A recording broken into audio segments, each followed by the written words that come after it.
আসসালামু আলাইকুম। Recipes by হামদানস মম চ্যানেলে স্বাগত জানাচ্ছি আজকের নতুন আরেকটি রেসিপি দেখার জন্য। আজকে আমি আপনাদের সাথে শেয়ার করতে যাচ্ছি সিডার পোলাও রেসিপি। আশা করছি আজকের ভিডিও ভালো লাগবে। ভালো লাগলে প্লিজ লাইক, কমেন্ট, শেয়ার করবেন। আমার চ্যানেলটা সাবস্ক্রাইব করে পাশে থাকবেন।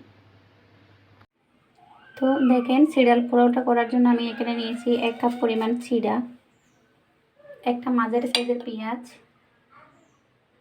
10 থেকে 15টা চীনাবাদাম, সাথে 5টা কাঠবাদাম কুচি করে নিয়েছি, 10 থেকে 15টা কিশমিশ, 2টা এলাচ, 2টা লবঙ্গ, 1 চিমটি পরিমাণ কালো জিরা, একটা তেজপাতা, একটা কাঁচা ঝাল।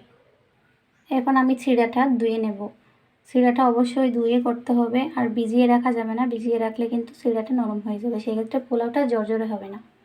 এখন আমি চিড়াটা ধুয়ে নিচ্ছি। দেখুন, চিড়াটা আমি ধুয়ে পানি ঝরিয়ে নিয়েছি, কতটা ঝরঝরে হয়েছে। চিড়াটা আমি শুধুমাত্র ধুয়ে নিয়েছি, ভিজিয়ে রাখিনি। ভিজিয়ে রাখলে কী হবে, চিড়াটা কিন্তু দলা পেকে যাবে, নরম হয়ে যাবে, সেক্ষেত্রে পোলাওটা ঝরঝরে হবে না। এখন আমি এখানে অ্যাড করব 1 চিমটি পরিমাণে হলুদ, 1 চিমটি পরিমাণ লবণ, 1 চা চামচ চিনি। এখন আমি ভালো করে মিশিয়ে নেব।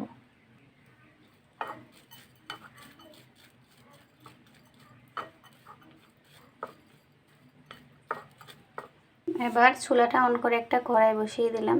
দিয়ে দেব রান্নার রেগুলার তেল 2 টেবিল স্পুন। এখন আমি বাদাম আর কিশমিশটা ভেজে নেব। দিয়ে দিলাম বাদাম আর কিশমিশ।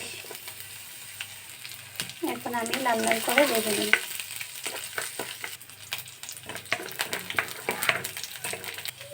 বাদাম আর কিশমিশটা আমার ভাজা হয়ে গেছে, এখন আমি উঠিয়ে দিচ্ছি। আমি আবারও দিয়ে দিলাম 2 টেবিল স্পুন রান্নার তেল, দিয়ে দিলাম জিরার ফোড়ন, তেজপাতা, লবঙ্গ, এলাচ। এবার দিয়ে দিলাম পেঁয়াজ,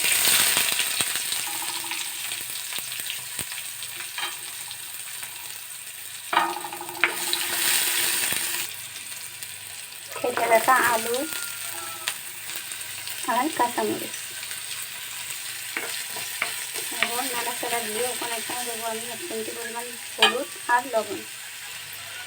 দিয়ে দিলাম লবণ, সাথে দিয়ে দিলাম হলুদ। এটা আমি লো হিটে 2 মিনিট রান্না করে নেব। ফিরে আসছি 2 মিনিট পর। দেখুন, আমার আলুটা কিন্তু পুরোপুরি সিদ্ধ হয়ে গিয়েছে। এক্ষেত্রে আমি অ্যাড করে দেব চিড়া, সেই সাথে অ্যাড করে দিচ্ছি বাদাম কিশমিশের ভেজে রাখা মিশ্রণটা। এখন আমি ভালোভাবে মিশিয়ে দিচ্ছি। ভালোভাবে মিশিয়ে নাড়াচাড়া করে নামিয়ে নিলে তৈরি হয়ে যাবে আমাদের চিড়ার পোলাও। আপনারা চাইলে এটা সকাল কিংবা বিকেলের নাস্তায় ঝটপট তৈরি করতে পারেন। এটা খেতে অসম্ভব মজার এবং স্বাস্থ্যকর। দেখুন, চিড়ার পোলাওটা কিন্তু অসম্ভব জর্জরে হয়েছে। দেখতেই পাচ্ছেন কীরকম জর্জরা হয়েছে। অবশ্যই বাসায় ট্রাই করবেন আর আমাকে কমেন্টস করে জানাবেন আপনাদের কাছে কেমন লাগলো। এখন আমি প্লেটে ঢেলে দেখাচ্ছি। দেখুন, আমার সিডার পোলাওটা কিন্তু সম্পূর্ণ রেডি। দেখতে পাচ্ছেন কতটা লোভনীয় লাগতেছে, কতটা সুন্দর হয়েছে।